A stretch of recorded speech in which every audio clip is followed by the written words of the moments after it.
வெற்றி நாயகனே வினை தீர்க்கும் வேலவனே பினாங்கு பால தண்டாயுதுபாணி ஆலயத்திலிருந்து பேசிக் கொண்டிருக்கின்றோம்.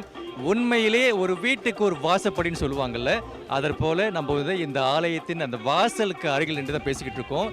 நிறைய கடைகள் இரு பக்கமும் நீங்க பார்க்கலாம். தண்ணீர் பந்தல்கள் என்ன, உணவு கடைகள் என்ன, அப்பப்பா உண்மையிலே வயிறு இருந்தால் மட்டுமே போதும், அவ்வளவு இலவச உணவுகள் இங்கே வழங்கப்பட்டு கொண்டிருக்கின்றன. அதே வேளையில் வெகு சுத்தமாக சூழ்நிலையை இங்கே வந்து அவங்க மெயின்டைன் பண்ணிக்கிட்டு இருக்காங்க. அதாவது நிறைய பார்க்கும் இடமெல்லாம் நிறைய குப்பை தொட்டிகள் வைத்து சூழ்நிலை ரொம்ப கட்டுக்குள்ளே தான் இருக்குது.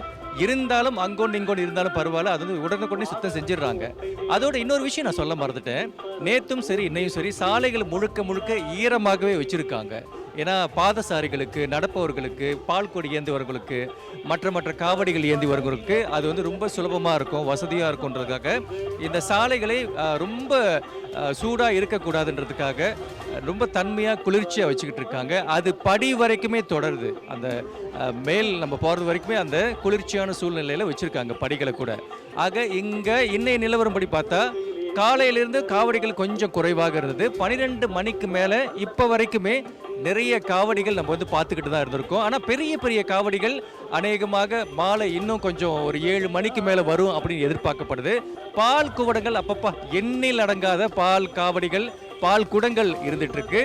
சில கரும்பு காவடிகள் கூட நான் பார்த்துருக்கிற வாய்ப்பும் இருக்கு.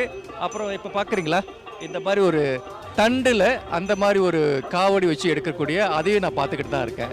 ஆக காவடிகள் எண்ணிக்கை அதிகமாக இருக்குது. வெயில் கொளுத்துனாலும் கூட மக்கள் இன்னைக்கு வந்து அது பொருட்படுத்தவே இல்லை. நிறைய மக்கள் கூட்டம் வந்துக்கிட்டே தான் இருக்குது, இன்னும் வருவாங்க. இன்றைய ராத்திரி நிலவரம் இன்னும் அமோகமாக இருக்கும்னு நம்பப்படுது. ஆக நிறைய உணவுகள், நிறைய தண்ணீர் பந்தல்கள், மக்கள் கூட்டம், வெயில் அதிகம், இது எல்லாம் சேர்ந்தது தான் அழகான அற்புதமான தண்ணீர் மலையான் பினாங்கு தண்ணீர் மலையான் தைப்பூசம். பார்க்க இங்கே நிற்க அவ்வளவு ஆனந்தமாக இருக்குது. இந்த கொண்டாட்டத்தில் கலந்து கொள்ள வாய்ப்பு இருந்தால் நீங்களும் வாருங்கள். இங்கிருந்து தண்ணீர் மலையிலிருந்து நான் கண்ணாசி மாதிரி.